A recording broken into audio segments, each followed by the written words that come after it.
Welcome back to Restored Gospel Podcast. We are friends having casual conversation about the things of eternity, and we welcome you into that conversation. Today, Shane had an excellent class last week. We had a lot of feedback. I'm just going to say something I know all of us agree with. The most important thing for us is the gospel contained in the Book of Mormon and its testimony of our Savior and Creator, Jesus Christ, and who he is. These are just proofs, and there's a lot of opinions on them, and it's not enough to just believe the Book of Mormon because of proofs, but the message within it. However, you hear a lot of negative things, and when all you hear is negative things and lies, and these are all lies, then the mind can become clouded and start to doubt. And so Shane is bringing proofs outside of just the text of the Book of Mormon that the book was real. And so I'm going to turn this over to Shane and let him go at it. Thank you, Shane. All right. So, a number of years ago, probably 20 years ago, I heard about, that they'd done studies in Central America on DNA studies, and they have found that there was no connection to Central America, the Native Americans in Central America, the Mayans, and the Old World, in particular, the Middle East. And it was kind of a mic drop, for those that were against the Book of Mormon. They said, "Oh, there it is. It proves it." And then a number of years later, as the Heartland model gained some traction, I heard about this haplogroup X that is found around the Great Lakes in the Native American tribes, the Algonquin tribes, and then which is also found in the Middle East. But that was basically the extent of my knowledge in terms of DNA. And so I did a bunch of research, and, as a disclaimer, I am not a scientist. And for this first part of this presentation, it's going to get kind of deep into the science. And so hopefully nobody's eyes will glaze over, but just stick with me. It'll make more sense as we go through it. But I wanted to share with you some of the findings. I've spent this last, few weeks really diving deep into research and trying to be unbiased, which it's probably impossible because I believe in God, but trying to have as much of an unbiased opinion as I could. So we'll dive into it. So before we get into the DNA, let's just talk about science in general. Can we trust modern science? Whenever people are sick, we think, oh, we got to go to the doctor, and we just go with their recommendation. And, we just assume that somebody that's got a bunch of letters after their name is more knowledgeable than we are, and therefore we should follow their counsel and advice. And I think we do the same thing with scientists. Scientists say, oh, this artifact is this many years old. It came from this, this period, and we just sort of trust it. And then sometimes they readjust and kind of pretend like, like it's new information, and we're just supposed to forget the fact that we were led astray for a long time. And so I want to give kind of an example of that. So if you were living in the year 1700, there was a belief called preformationism. And this was the belief that inside either a sperm or an egg, they weren't sure which, that there was a tiny, microscopic, fully formed human being. It was called homunculi. And this was the belief. And they didn't have microscopes. They were very new and they weren't great. But they knew that the human embryo, because they had seen babies, that had been stillborn or whatever, and they were tiny little humans. And so they assumed that it was like that all the way into a microscopic level. And so in 1700, a scientist would, a highly educated, super intelligent scientist would tell you that within your sperm or your egg, they weren't sure which, there's this fully formed, ready to go human, just very tiny. Then you roll the clock forward another 100 years, and they would, in the 1800s, they would have said, "Oh, that's silly," Well, then another belief that began in the 1800s was this phrenology. And this was something that they believed firmly in the 1800s. So phrenology was this belief that personality traits and intelligence could be read by the bumps on the skull. So I put my hands on your head, and if you have these certain bumps in certain spots, it meant that you were super intelligent, or you were going to be a nice person, or you were going to be difficult to deal with, or whatever. And there was phrenologists that studied this. They thought they had it, by the tail, and and they gave out scientific data to people that that asked, and it was accepted. I mean, it was a legitimate science. They believed that the brain had these localized units in certain spots on the skull, and when that caused the skull to sort of protrude, that meant that part of the brain was more developed. And so, through studies today, of course, we realize that's not true, right? Well, so then let's roll forward to 2010. So we'll put it more in our modern times. So the belief about saturated fats. The science world believed that fats were found in butter, cheese, and meat. They clogged the arteries. They raised cholesterol. They told us all, go on a low-fat diet. Don't have a lot of fat in your diet. It's not healthy. You're going to have heart disease and you're going to die. Well, now that time has gone by, nutritionists have found, or the studies have shown, that there's no connection. They found there's no link between the saturated fat intake and heart disease risk.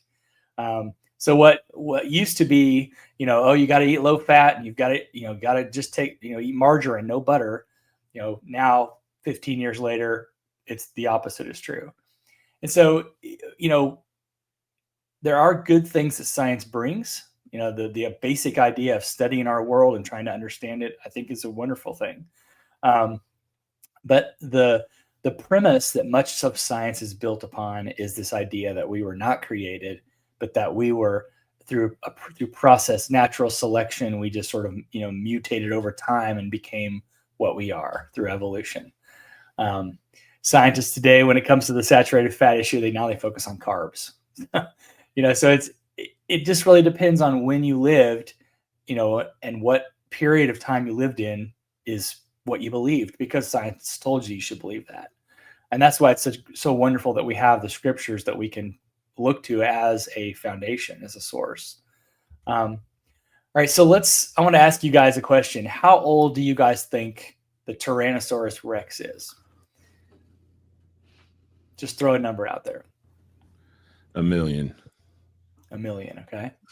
10 million. 10 million. Okay. So modern scientists say that the age of the T-Rex is 68 million years. Oh. So, of course, as creationists, I mean, whether or not the Earth was created in 6 days or 6,000 years or 10,000, whatever the number is, 68 million that's what they believe. It's a fact to them because of evolution. So let's look at some recent stuff. So up until the year 2005, scientists believe the following about soft tissue. So they believe that blood vessels, proteins, and cells all deteriorate within just months. So, you die and all these soft tissue cells just begin to deteriorate, right away. And within months, you're just left to be bones. Proteins and lipids will hydrolyze or oxidize beyond recognition. You wouldn't be able to see a protein after just a short period of time. The oldest confirmed DNA came from mammoth. There's no dinosaurs that had DNA. Dinosaurs were all just, calcium deposits. Their DNA and all that is gone. No soft tissue. And the fossilization process, it replaces all of your tissue and bones and everything with just minerals. So when they find a fully intact, like dinosaur in the ground, you're not actually seeing the dinosaur and his bones. You're actually just seeing minerals that replaced those things. So while it may look like a dinosaur, shaped like a dinosaur, what you're really seeing is just the minerals that replace what was there before. You're not seeing the actual dinosaur. And so that was the belief up until 2005. Well, then in 2005, Mary Schweitzer discovered a Tyrannosaurus Rex in Montana. She's a Christian, but she's also a well-respected paleontologist.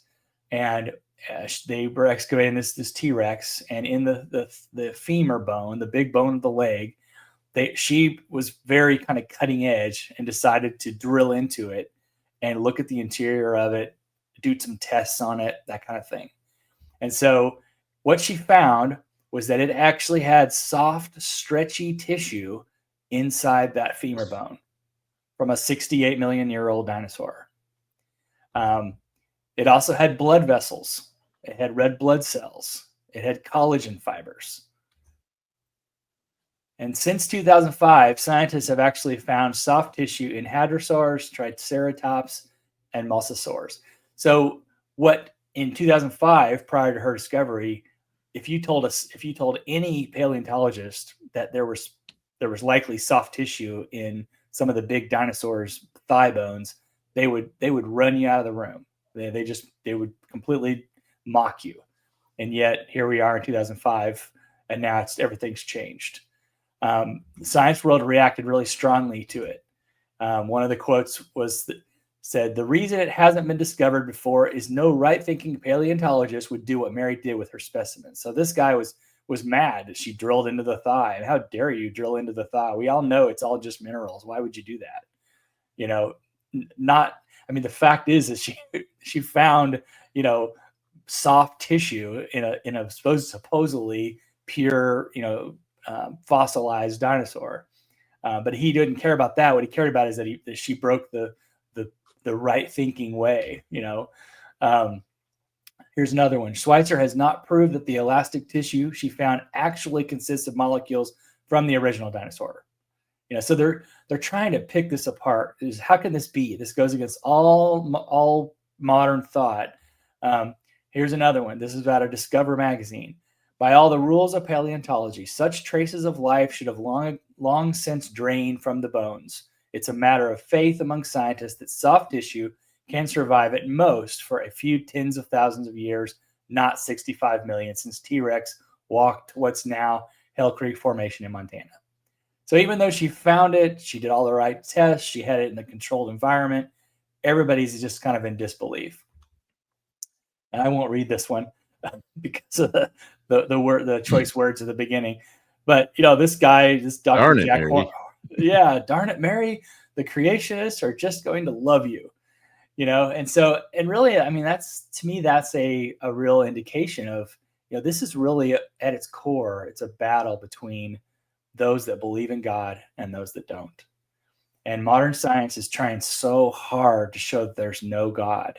It all happened naturally. This Big Bang happened, and we're just here through natural processes. There's no way any creators had any part in any of this.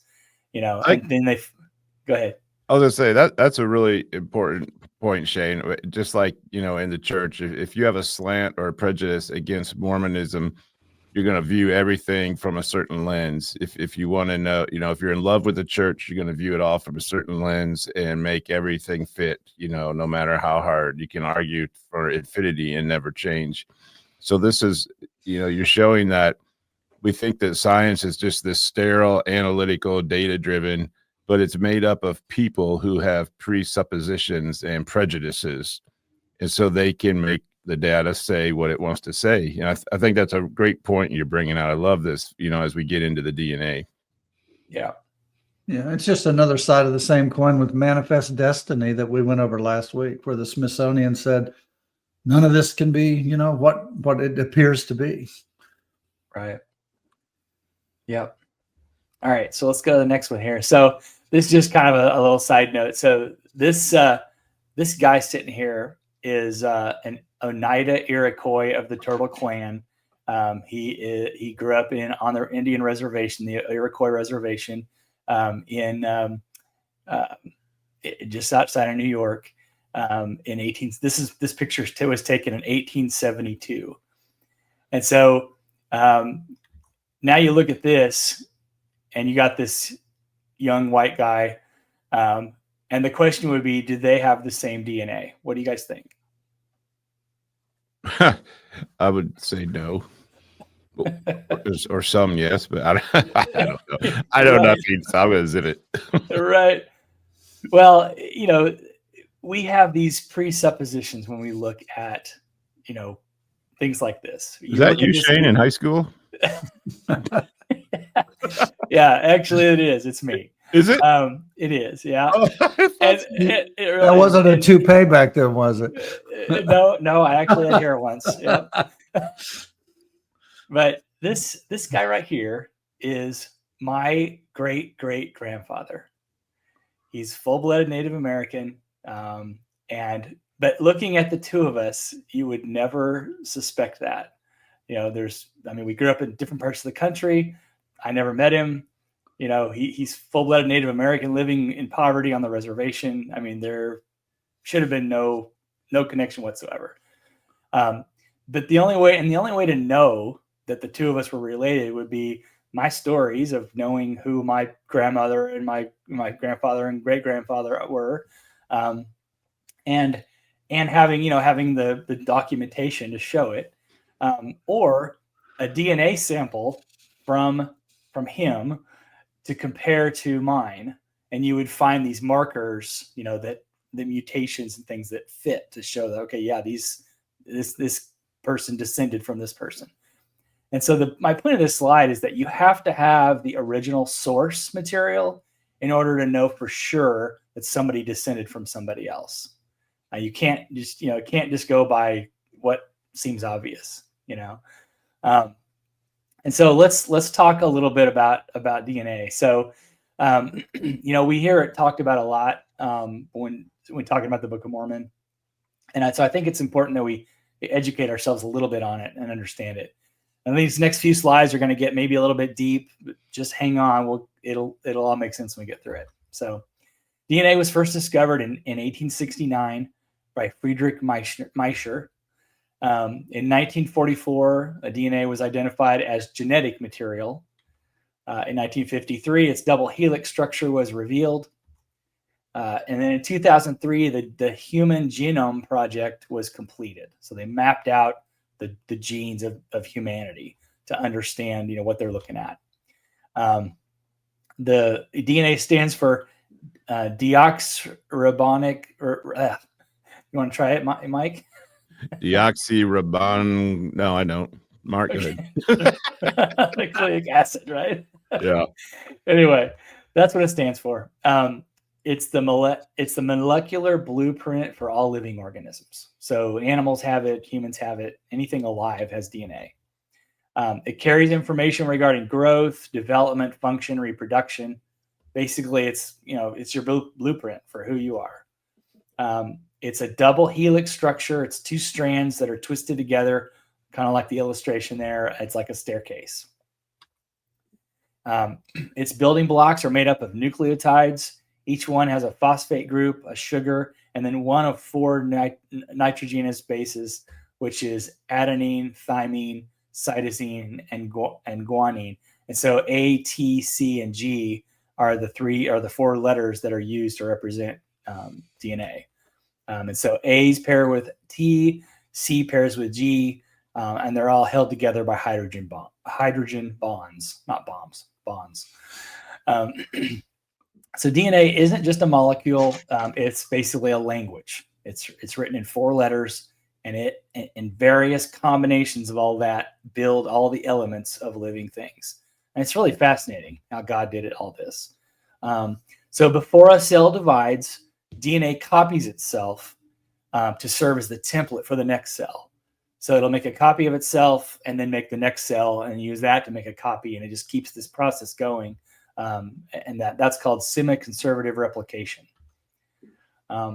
Changes or mutations to the DNA sequence can lead to variations or disease. So, you're prone to the mutations are what make you prone to things. So like if your family's got a history of heart disease, or you got, any of these types of, genetic sort of disorders, it happens in the DNA through mutations, and they get passed on to your offspring.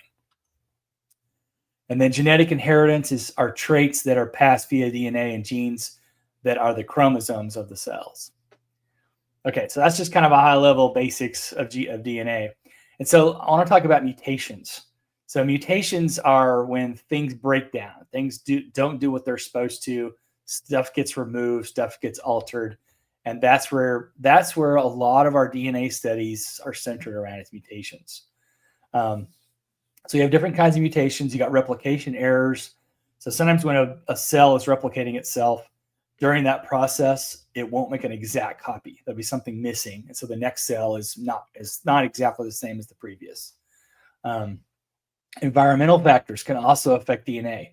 So UV radiation, chemicals, and viruses can damage the DNA. Spontaneous chemical changes. So bases like cytosine can spontaneously deaminate, turning into uracil. So chemical things within the cells can happen. And then mobile genetic elements. So transposons or jumping genes, what they are nicknamed, they can move around and disrupt the sequences.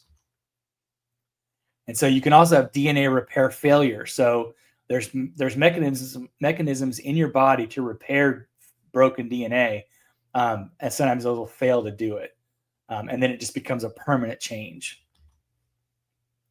And so mutations are used to estimate age, and the reason they are able to do that is scientists believe that mutations happen at a fixed rate.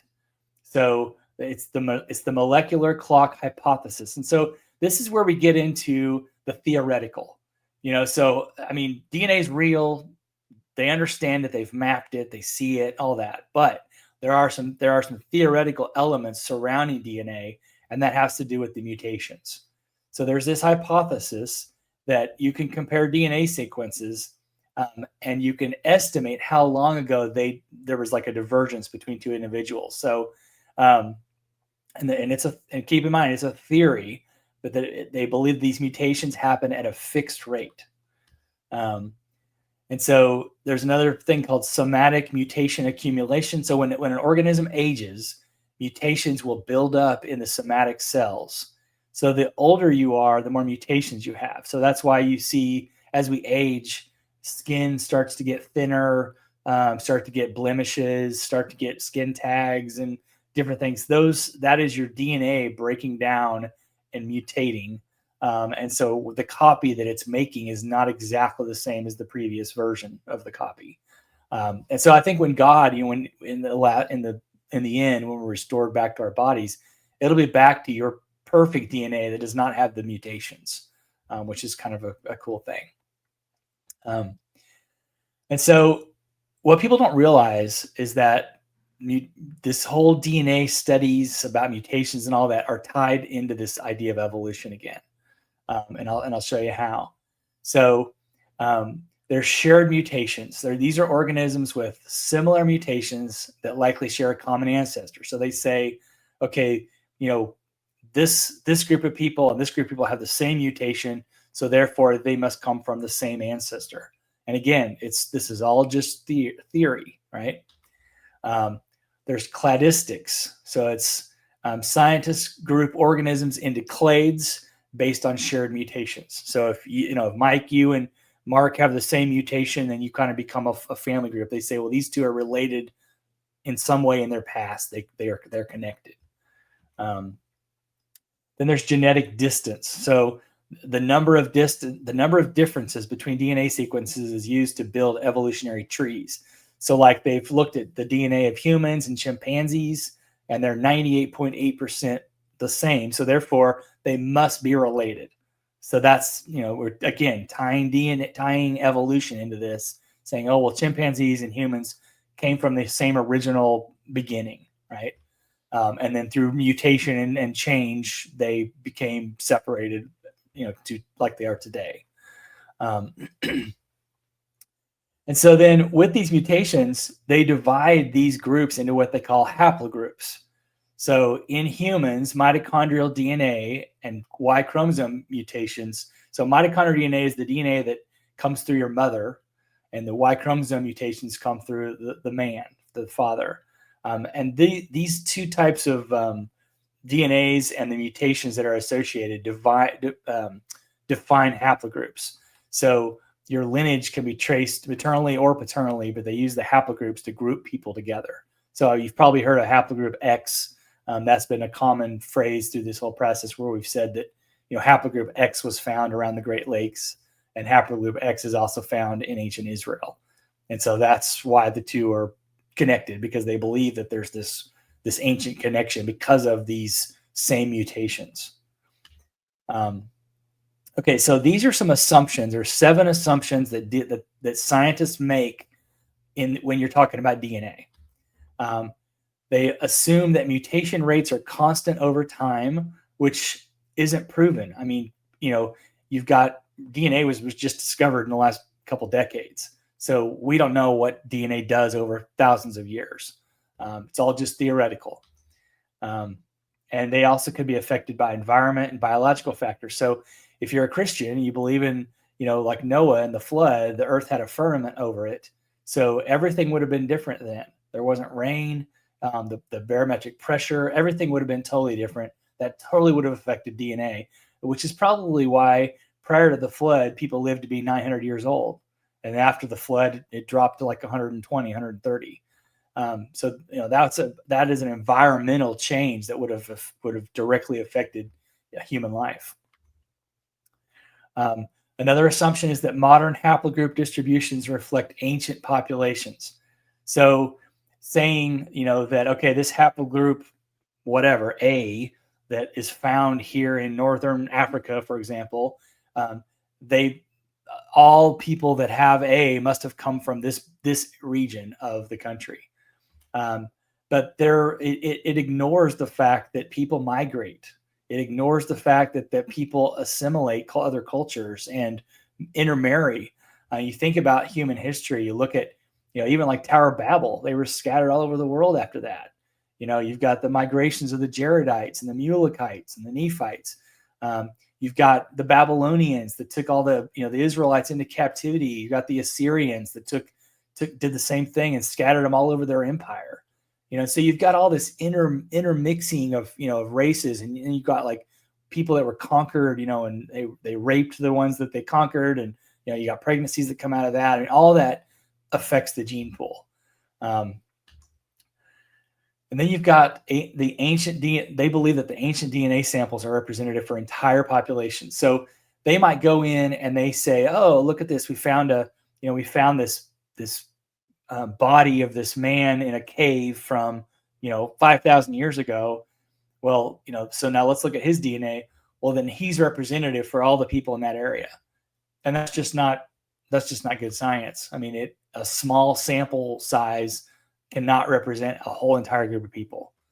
Then you got these phylogenetic trees accurately reflect lineage splits. So these haplogroups are built assuming clear branching of descent. So like there's a lot of things that affect a haplogroup. So you've got recombination, you got back mutation. Sometimes mutations will occur and then over time they'll go back to the original way they were. So basically it fixes itself over time, and that's called a back mutation. You've got incomplete lineage, which muddies up the waters because you're not really sure where somebody came from.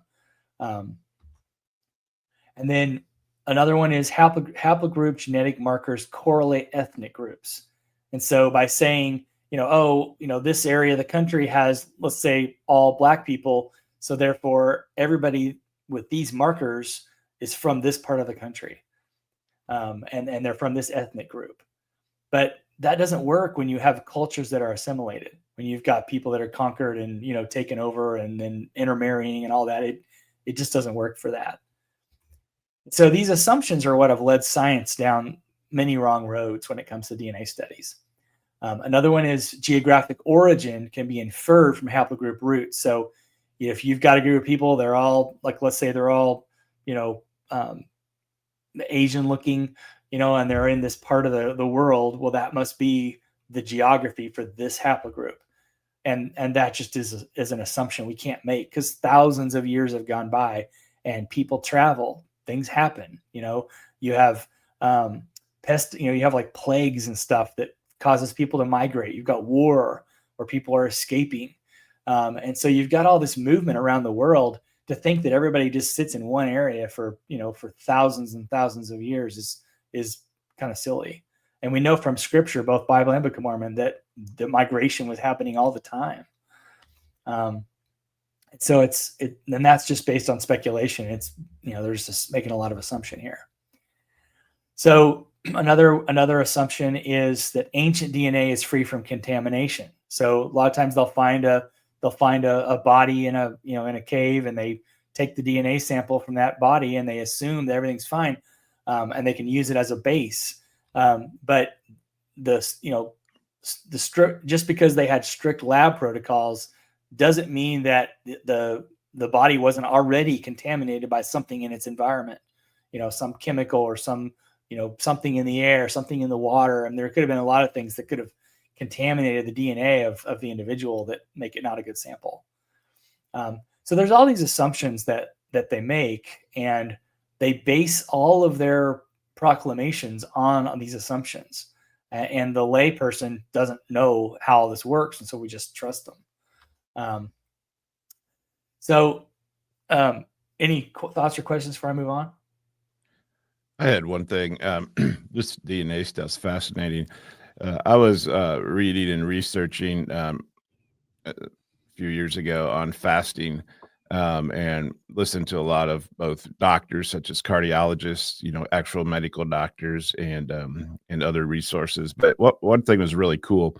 I remember listening to one lady's testimony, and from the time she was a little girl, her toenail on her big toe was split down the middle, and it would grow out that way. It would grow out that way every time.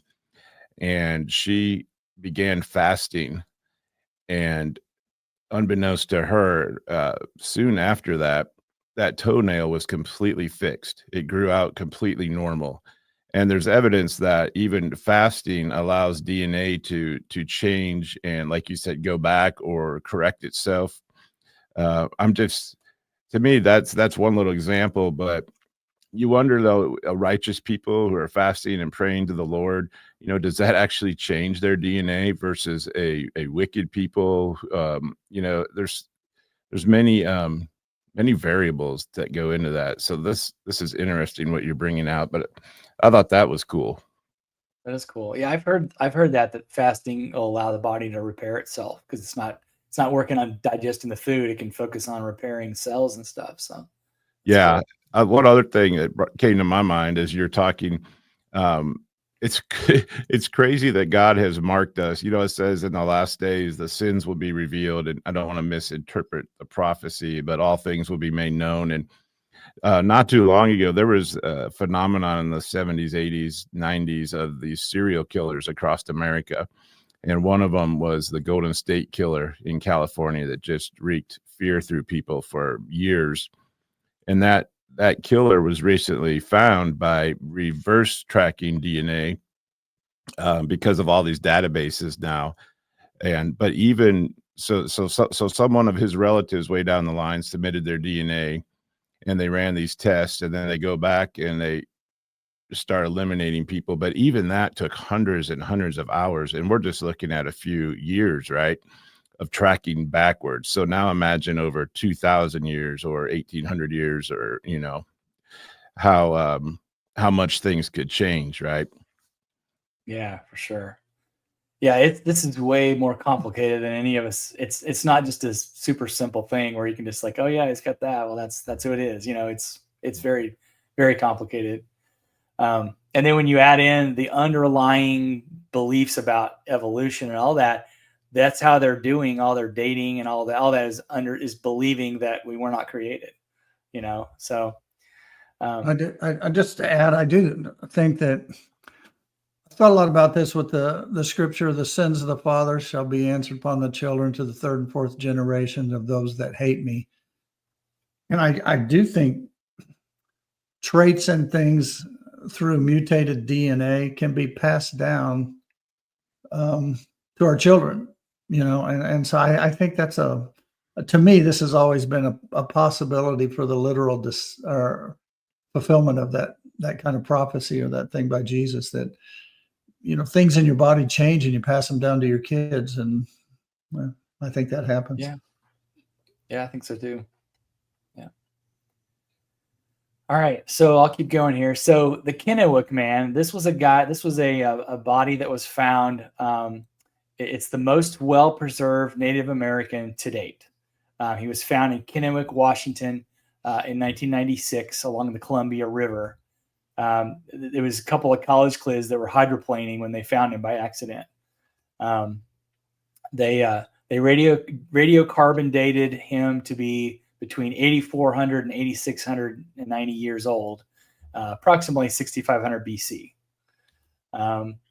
Now, keep in mind, again, radiocarbon dating is based on a stable environment where the carbon, basically the molecules or whatever break down over in a steady pace over time. Again, it's another theory, and that's how they're dating all these things to millions of years old is because of this radiocarbon dating. So, I always have kind of a skeptical eye when someone says it was radiocarbon dated. But anyway, so 6,500 BC is what they dated it to. All right, so he was estimated to be 40 to 55 years old at death. He lived a really hard life. He had signs of arthritis, fractured ribs, and a spear wound in his hip. And DNA analysis was done in 2015, and it predicted him to be a modern relative or close to the modern Native Americans of the Pacific Northwest. So they believe that the Northwest tribes descended from him. And then they ended up giving him back to the tribe, and they reburied him in 2017, and they had a private Indian ceremony for him. So he's now back in the ground, but the picture there is his bones before he got reburied. Okay, so and I told you that story for a reason, and I'll get to it here in a second. So I had a conversation with AI the other day, and I found it really fascinating. So, if you just ask, is there any DNA in the Americas that fits to, the Middle East? The first thing it'll tell you is no, right? Well, then you start asking it further questions, and all of a sudden you find out that actually the answer is yes. And so it's interesting. I wanted to kind of walk you through my questioning, and forgive my spelling. I did make a few spelling mistakes because I didn't think I was just talking to the AI and not thinking, I'm going to copy and paste this to a presentation. But anyway, so I asked the AI. So if two groups are in the same haplogroup, but different unique subgroups. So these haplogroups, you have like haplogroup X, and then you have X2 and X2A, and these are mutations that have happened, which causes the scientists to group them in even smaller groups. So the Americas, the Native Americans, have this X2A is what they've labeled it as. So I was trying to understand that. So I said, if the two groups are in the same haplogroup but different unique subgroups, does that mean they were together at some point and split off due to time, diffusion, and migration? For example, the fact that Native Americans have X2A and Europeans have X2, does that mean they were once connected in the ancient past? So it says, yes, Shane, you've nailed the basic principle of haplogroup divergence.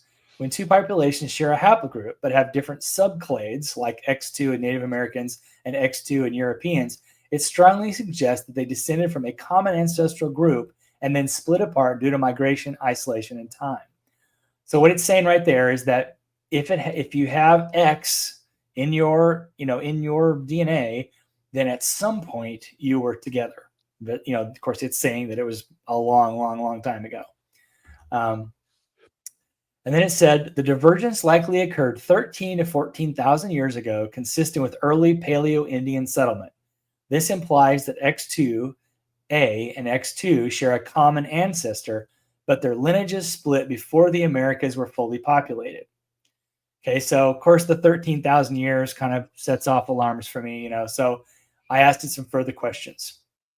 I said, how are the ages of these subgroups determined? Why do scientists think that the divergence occurred 13,000 years ago? And then it said, why X2A is dated to 13,000 years? Because X2A diverged from X2, which itself split from haplogroup X around 20 to 30,000 years ago. So it's saying that the two groups, the group in Europe or whatever, and the Americas, split around 20 to 30,000 years ago. Okay. It says that X2A is unique to Native Americans and not found in Eurasia, suggesting an early migration and isolated in the Americas. And then it referred to this Kennewick Man. The Kennewick Man, dated to 9,000 years ago, carried a basal form of X2A, meaning the divergence had to occur before his time.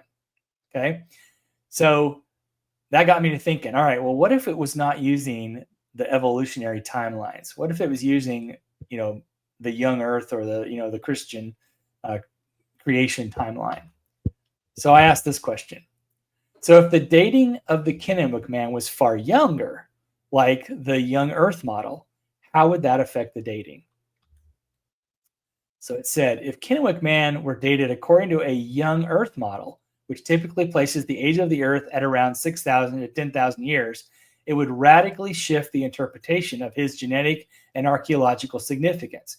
Here's how that would ripple through the science. Instead of Kennewick Man being 8,500 years old, he'd be placed post-flood in a biblical chronology, possibly within a few centuries of Noah. This would mean all human migrations, including settlements of the Americas, would have occurred in a much shorter time frame, likely within a few hundred years after Babel. Now, what does the Book of Mormon tell us about when people first came over here? Who's the first people that came over here? I believe the Jaredites, correct? With Yeah. Shortly around the time of Babel. Yep, right after this. So this fits perfectly with the timing of Babel. And then here's the AI telling me that, right? Based on this DNA evidence, if he used the young Earth model. Then he's continued on. He says the divergence of haplogroups like X2A would need to occur much faster than current molecular clock models allow. Of course, he's saying the theoretical model is, if you'd have to correct that. In other words, it'd be wrong, right? Scientists would have to recalibrate mutation rates, assuming accelerated genetic change to explain the diversity we see today. This could imply that X2A split from X2 within just a few generations rather than thousands of years. The peopling of Americas would be viewed as a rapid post-flood dispersion, possibly involving transoceanic migration or swift land travel via Beringia. And so here the AI is saying that using the young Earth model, that the people, like the Kennewick Man, would have come over right after the flood, right after the Tower of Babel and after the flood. So go ahead, Mike. So I'm just thinking, is there room for, the Earth to be thousands and thousands and thousands of years old, where certain things happened as God created the Earth prior to the flood, and then as the oxygen content and everything changed as the firmament broke, that long process would then be speeded up or just be a different rate post flood. I'm just thinking of people who pit old Earth or millions of years versus a literal 6,000 years or 10,000 years, and is there a place in science where those could both be true, as far as just a timing difference pre and post flood? I don't know if I'm making myself clear. Yeah, no, it makes sense. I mean, the Earth was fundamentally changed after the flood. So, I tend to just go along with the young Earth belief because the Bible says 7 days, 6 days for creation. But I also realize that sometimes it's representative, for, God uses representative things to mean bigger time frames. I certainly believe in a God that's capable of speaking everything into creation, in 6 days. And I don't feel the need to try to make it fit science, right? But I certainly, I'm not going to put a stake in the ground and say this is the way it is. But I do think that they're wrong in terms of how they're dating. And the reason I do is because the Book of Mormon, the timing of the Book of Mormon fits this model, and it doesn't fit the other one, but it'd be nice if, go ahead, Mark. Well, I don't know if you guys know the answer to this, but is the 6,000 years of the Earth's age all based on that one scripture that a day is as 1,000 years to the Lord, or or 1,000 years to us as a day to the Lord? I mean, I don't know of any place else where you get the Lord created the earth in 6 days, and that's 6,000 years, other than tying it to that scripture. And that seems like a real big step, when a day could just be a period of time that God used to create things. Right. Well, I think the genealogies is is where they're aging it, because you've got the genealogies all the way down, to Jesus, basically. Well, but yeah, I know what you're saying, but I'm talking about the creation periods, because man wasn't there till the 6th day. Yeah. You see what I mean? Right. Yeah. And that's possible. I don't know. It doesn't, I've never really held a lot of importance to it in terms of my faith or whatever, Right. but it's certainly possible. Yeah. What would be nice though, Shane, is, those Christians who, hold to the Bible, and we've watched a video, it's about 2 hours long, on Genesis and creation. This guy's standing in this huge cavern, canyon, similar to the Grand Canyon out west, and says, how old do you think this place is, or how many years? And, you're thinking, thousands, millions, or whatever, to create this. And then it was like just a few decades after Mount St. Helens had erupted, and how that had changed that portion of the country, right? But they're going from a biblical view of maybe a younger Earth. It would be awesome if people had accepted the Book of Mormon, and then, as you're showing, using these things to tie in, as AI said, well, then it would be somewhere around the time of Babylon. Well, the Book of Mormon completely supports that, right? But they want to debunk the Book of Mormon, so it's not part of the conversation very often. Mm-hmm. Yeah, it's kind of interesting that the people that are young Earth creationists would try to use this DNA data to debunk the Book of Mormon, but Right. but then they have to accept evolution, because that's how all this data is calculated, is based on evolutionary theories. So it's interesting. Yeah. It would have been interesting at this point too to ask AI, are there any modern books or theories that would support, this new younger Earth model, and see if it came back with the Book of Mormon. Yeah. Yeah, that's true. All right, well, I'll keep going. So the young Earth model, this is what the AI said. The young Earth model would require alternative dating methods, often based on biblical chronologies, catastrophism, and accelerated decay rates. That catastrophism is interesting, because we do know of plenty of catastrophes that have happened through Scripture. You've got the flood, and then you have all the destruction that happened at the time of Christ, where at least 16 cities in the Americas were destroyed. I mean, think about if you saw a news story that said New York and LA and San Francisco, and you labeled 16 cities all destroyed, and all the inhabitants of those cities all killed. I mean, what happened in the Book of Mormon was massive. Now, granted, it may have been in a smaller geography that these cities all just were destroyed, but still, all the people of 16 cities were just destroyed and lost. And that's huge. And that's completely changing the face of the land. Which, I mean, I don't want to go down a rabbit hole, but the geography models that we see today, I think in some ways are forgetting how much the face of the land was changed. So when we talk about, oh, this river right here is Sidon, this lake right here is, the waters of Mormon. And I think that's kind of naive to do that when we know how much the land was changed based on what the Book of Mormon says at the time of Christ. Right. Cities falling into the sea, right? Mountains being raised up. Yeah.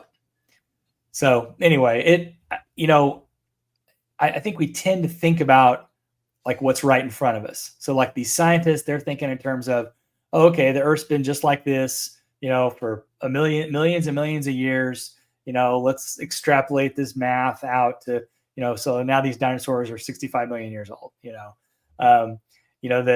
We look around us and we say, oh, this has always been, an American nation or whatever, and yet, you go back a couple 100 years, 300 years or whatever, and it wasn't an American nation. It was a British nation, and so it's like things change over time. People migrate, people travel, people change. I think it's silly to think that all this stuff happened in one little area and the Earth just stayed like it is for thousands of years. That's kind of silly. But it's also silly to just completely trust what science says when they've proven themselves wrong time and time again. All right, so moving forward, so this haplogroup X. So I asked the AI to map in the world where XDNI, where the haplogroup X is found in any kind of volume, and so it created this map for me. And this is where you find the mitochondrial, which is through the mother of haplogroup X. Now, this would be all the mutations of X, so X2, X2A, all of them. But I found it very interesting where you're talking about the Near East, Europe, and then North America, primarily the United States. All right, so let's just talk a little bit about migration and DNA groups. So I asked this question. I said, how does heavy migration and assimilation of people groups affect DNA haplogroup information when looking at ancient DNA groups? And it said, heavy migration and assimilation can dramatically reshape the haplogroup landscape in ancient DNA studies, often blurring the genetic signals that researchers rely on to trace lineages, origins, and population continuity. So to make this simple, let's say that, Mike, that you and your entire family have this trait of, I don't know, red hair, red hair and like you said, the toenail or a fingernail that is split down the center. Okay, so that's a DNA trait that your whole family has. So if we were to take your family and move you to Southern Africa and to South Africa, and then they do a DNA study and they test your DNA and your family with that sample size, they may say, oh, well, the people of South Africa, they're known for red hair and split fingernails. Well, obviously that wouldn't make sense because you're not from there, right? But we don't know where people are from. When you're talking about thousands of years in the past, you don't know. There's been so much migration and change. There's no way to try to nail that down to a certain area. This is just one thing that we can look at that shows a little bit of history in the Book of Mormon. So you've got that Jacob or Israel. He had his son Joseph, right? Joseph married an Egyptian woman. So you've got X, if Joseph, has X DNA, which, he's going to have a lot of different DNA, but anyway, he had X. He marries Asenath of Egypt, Egypt is typically T. You'd have the combination of those two different DNAs. They had Ephraim and Manasseh. Now, the LDS say that Ishmael was a descent of the tribe of Ephraim, but that is not found in the Book of Mormon. That is just church tradition. I think Snow was the first one that said that. But anyway, that's just church belief, but it's not. We don't know that. But we do know that Lehi was of Manasseh, which he found that out in the on the brass plates. So you've got the tribe of Manasseh that's come over here that has DNA of both Egypt and House of Israel and Joseph. And then over here on this side, you've got, one of the sons of Jacob was Judah. So Judah, King Zedekiah was of House of, was Judah's descent. And, then Mulek was his son. And then the Mulekites came over and they joined up with the Nephites. So you've got Judah's DNA combining with Joseph's DNA as well as some Egyptian DNA, all mixing up here. So my point is that even in this small little scenario, you've got tons and tons of DNA that's all being intermingled. And so it really is impossible. It really is impossible to use DNA as a proof for or against the Book of Mormon. It's, even though all this is really interesting, it's not proof. And I think that's the thing that we need to be mindful of. And so there is one other thing I'll talk about with this that's pretty cool before we move on. And that's the Ashkenazi Jews. So they are the Jews that migrated from, they were, basically scattered Jews from Israel that got pushed up into Europe. And so it says here that the Ashkenazim branched off from other Jews around the time of the destruction of the first temple 2,500 years ago, flourishing during the Roman Empire, but then went through a severe bottleneck as they dispersed, reducing a population of several million to just 400 families who left northern Italy around the year 1000 for Central and eventually Eastern Europe. So like the Jews of like the Holocaust, the Jews of, of the Eastern European Jews, many of them are Ashkenazi Jews. And that population has really bounced back. But at one point it was down to only 400 families. But they've bounced back. And so, they're alive and well today. So one little interesting side note about them is that the Ashkenazi Jews and the Native Americans share the same mutation. So the BRCA1 and BRCA2 gene mutation, it's 10 times more likely to happen in Ashkenazi Jews and Native Americans than in any other population. They run a higher risk of breast, ovarian, prostate, and pancreatic cancers. The women have a 72% higher chance of breast cancer compared to 13% for the general population. And so this is one of the goals of, this is what these DNA studies do, is they can highlight tendencies within different populations for mutations. And this is one of them that the Jews and the Native Americans have in common. And that, I thought 72% higher chance of breast cancer was huge. But anyway, I thought that was really interesting. All right, so we're going to move into anachronisms. Did you guys have any comments before we change gears here? The only thing I'd say is, since we're at an hour, I'd just prefer to leave this DNA as a separate episode and do the anachronisms. Start there and then go into language, if depending on how long that takes, if you're up for that. Yeah, sounds good. This was fascinating. So yeah, I think you stated that there at the end perfectly, Shane. It's not 100%. Hey, gotcha. And I see that's kind of thing going on in debates, both for and against trying to prove the Book of Mormon, that it's not it's not the ringer that some people make it out to be. But where I find this to be very helpful is for those who maybe are in a place of doubt already, and then they hear something about DNA and it says, there's no way, Jews or Book of Mormon peoples are related, Hebrew down the line, that you realize these things, and that, that's not the dead ringer either. And there is some proof. And as science goes better, I think it's going to I believe the Book of Mormon. I think science or more knowledge will vindicate that. But I think people should be aware, right? When you to not throw something out because you read something about DNA and you think it debunks, right, the Book of Mormon peoples or Hebrew lineage here in America. Yeah. Thank you. Can I share a scripture I just read this morning that I've always applied a different way, but after hearing this really nice presentation by Shane, it just lends itself. It's an LDS, 2 Nephi chapter 4. And I've always ascribed this scripture to not following men to find God, but it equally applies to what Shane has just said. This is the words of Nephi.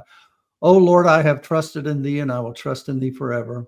I will not put my trust in the arm of flesh, for I know that cursed is he that putteth his trust in the arm of flesh. Yea, cursed is he that putteth his trust in man, or maketh flesh his arm. All these things are trust that we put in scientists for theories and things that they've developed. And the Lord's telling us so plainly, don't trust men. Listen to what I tell you. And like I say, I've always applied that to theology, but it's just the same with science.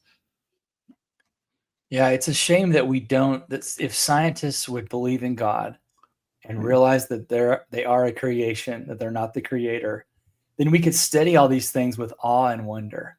Yeah, all and the open things minds. All the things that are going on in our cells and are passing on to our children. And I mean, it's just the fingerprint of God, and yet they try to twist it make it be something that just happens naturally, This was another great presentation, brother. Thank you so much. This is good stuff, and thoroughly enjoyed this. And we've got several more to go. Anachronisms is just you can pull up many anti-Mormon websites where they make statements such as, there's no horses in North America at this time, and so on and so forth. And many of those things have just been so debunked over time. And so we're going to look at some of that. And then I think following that, Shane, tell us it's just about the actual text itself of the Book of Mormon. And that's where I get really excited, is because that we're talking about the words of God and the actual message, right? The gospel, and how amazing that is. Yeah, I think the text itself, I think we're saving the best for last. These textual things that we found, to me, I mean, you could science away a lot of this, but the text itself gives all the evidence that we need if we're looking for proof. Right. Okay, well, that's where we're headed. Thank you all for your comments since the last video. There were some funny things mentioned that I just left up there. Maybe not the kindest, but it made me laugh, and so they're still there. But we've had a lot of communication this past week, so thank you. Share your thoughts, make your comments, and hit that subscribe button so you can join us on these next few videos. So remember something we always say here: be kind to one another. We are just walking each other home. We are all on a journey back to stand before our great Creator, and I don't want to look at him that day and him say to me, "You're kind of hard on your fellow humans, thinking you were just a little bit better than them." So be kind, and remember, we're just walking each other home.